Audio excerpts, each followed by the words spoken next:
Los 30 años perdidos de Jesús. Los primeros 30 años de Jesús, su vida oculta y sus grandes secretos. Durante siglos hemos escuchado hablar del ministerio de Jesús, sus enseñanzas, sus milagros, su pasión, su muerte y su resurrección. Esa parte de su vida es intensa, pública y transformadora. Pero si prestamos atención al relato de los evangelios, notaremos que la mayoría de su vida permanece en silencio.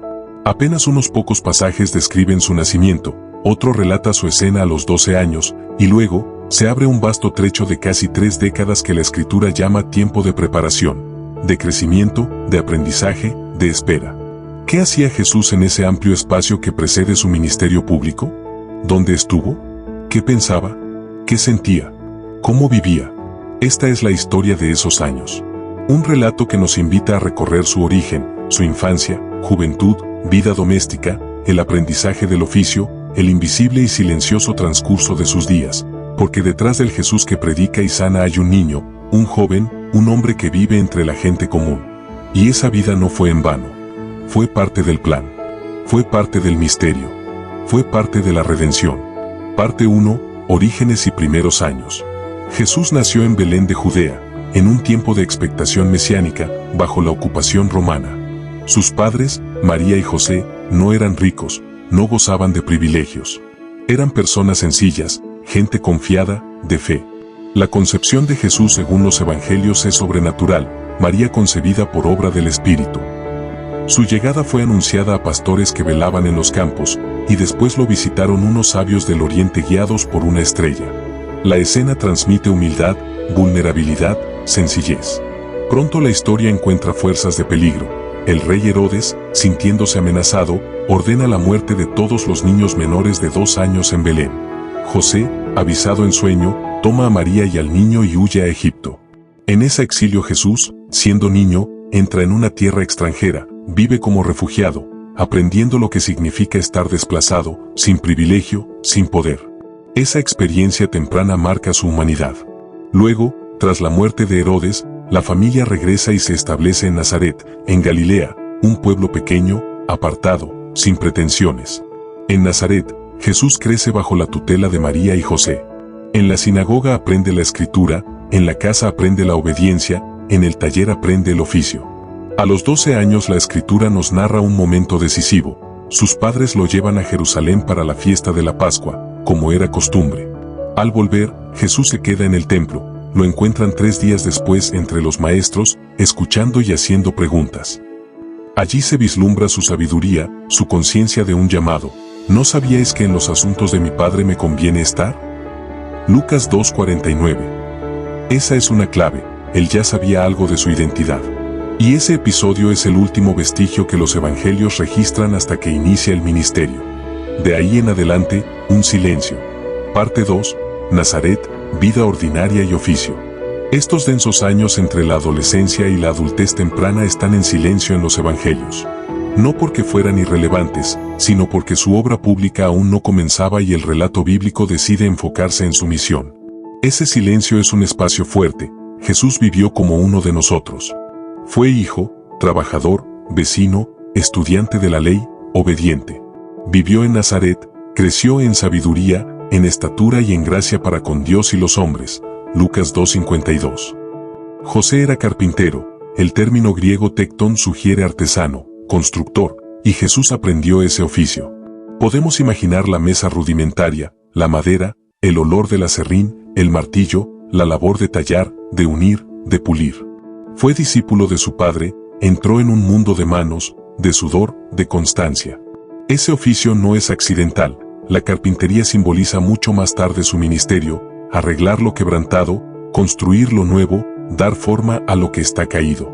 Mientras trabajaba, aprendía humildad, paciencia, servicio.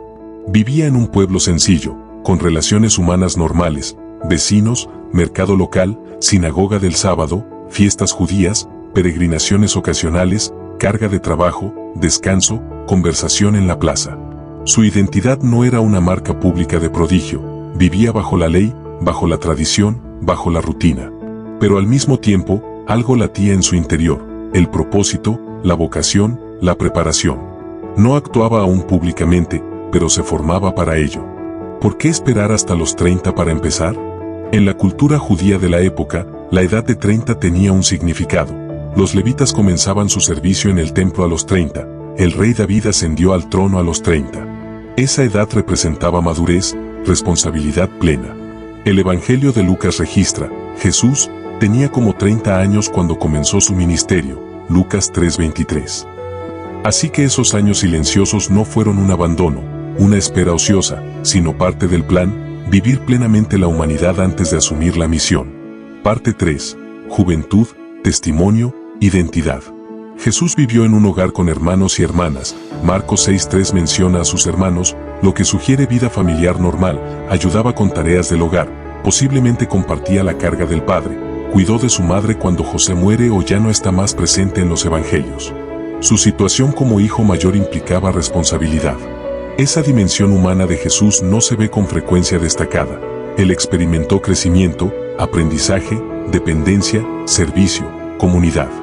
Durante esos años Jesús formó su carácter, la obediencia filial, se sometió a ellos, la fidelidad al hogar, la integridad en el trabajo, el estudio de la Escritura, la participación en la sinagoga, la devoción oculta. No hay milagros públicos registrados para Jesús antes de su ministerio. Algunos teólogos señalan que esa nada actividad pública es intencional. Él no empezó con señales ni con milagros hasta que llegara el momento señalado. Los evangelios afirman que su primer milagro registrado fue en Cana, después de su bautismo. Mientras tanto, Jesús vivía como cualquier otro joven judío de su pueblo, pero con una interioridad distinta, mayor sabiduría, mayor gracia. No era simplemente un carpintero, sino el Hijo de Dios haciéndose hombre. No se escapaba de la rutina, se sumergía en ella. Y en ese sumergirse estaba la preparación. Su vida ordinaria era el terreno donde germinaba su vocación extraordinaria. Parte 4. Preparación para el ministerio. Ese tiempo de vida oculta confirma algo esencial, la encarnación. Dios no evitó la humanidad. No saltó la adolescencia, no omitió el trabajo, no eludió la obviedad de la vida cotidiana. Al contrario, asumió lo ordinario para transformarlo. Jesús no apareció de pronto como maestro sin haber sido discípulo, no empezó su obra sin haber vivido, no partió al ministerio sin haber crecido. La preparación incluye la obediencia silenciosa, la fidelidad a lo mínimo, la espera del momento justo. Esa espera no es inactividad, es formación. Jesús en Nazaret aprendió a escuchar la voz del Padre, no en la multitud sino en la soledad del taller, en el silencio de la madrugada, en las escrituras recitadas, en la sinagoga, en la mesa de carpintero, en el servicio al Padre. Él experimentó el límite, la rutina, el anonimato, la pertenencia. Se formó. Se entrenó para lo que vendría. Y cuando llegó el momento, su vida pública empezó no con un golpe de teatro, sino con una humildad profunda. Se acercó a Juan el Bautista en el río Jordán para recibir el bautismo. Juan, al reconocerlo, exclamó, «Yo necesito ser bautizado por ti, ¿y tú vienes a mí?» Pero Jesús insistió, «Deja ahora, porque así conviene que cumplamos toda justicia». Allí, en las aguas del Jordán, inició su ministerio, mostrando que su obra viene desde el Hijo que se hace servidor. Ese día no fue su nacimiento, pero sí el inicio visible de su obra. Ese día el cielo se abre, una voz dice, «Este es mi Hijo amado, en quien tengo complacencia». El Espíritu desciende. Y Jesús ya no permanece solo en Nazaret. Conclusión, lecciones de los años ocultos. Al recapitular, vemos que Jesús nació en Belén, creció en Nazaret, vivió años de espera, trabajo, obediencia y formación. Cuando como 30 años inicia su ministerio, no lo hace como inesperado extraño, sino como hombre plenamente formado. Esa vida previa no es un vacío. Es la base. Es la raíz. Es la preparación.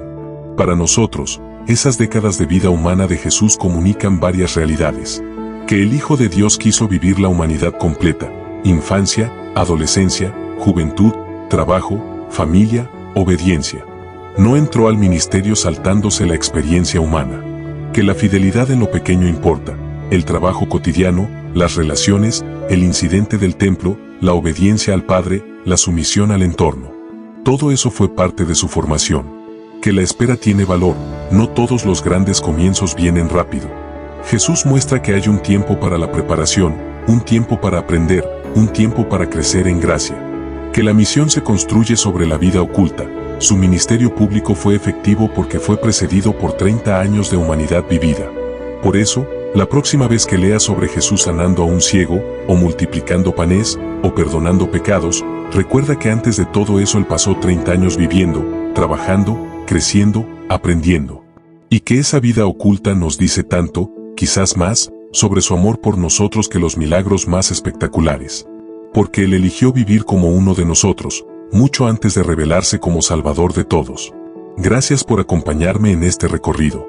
Si este video te ha inspirado a pensar sobre la humanidad de Jesús, sobre la espera, sobre la fidelidad en lo cotidiano, dale like, suscríbete, comenta qué te impacta de estos años ocultos y qué significado tienen para ti.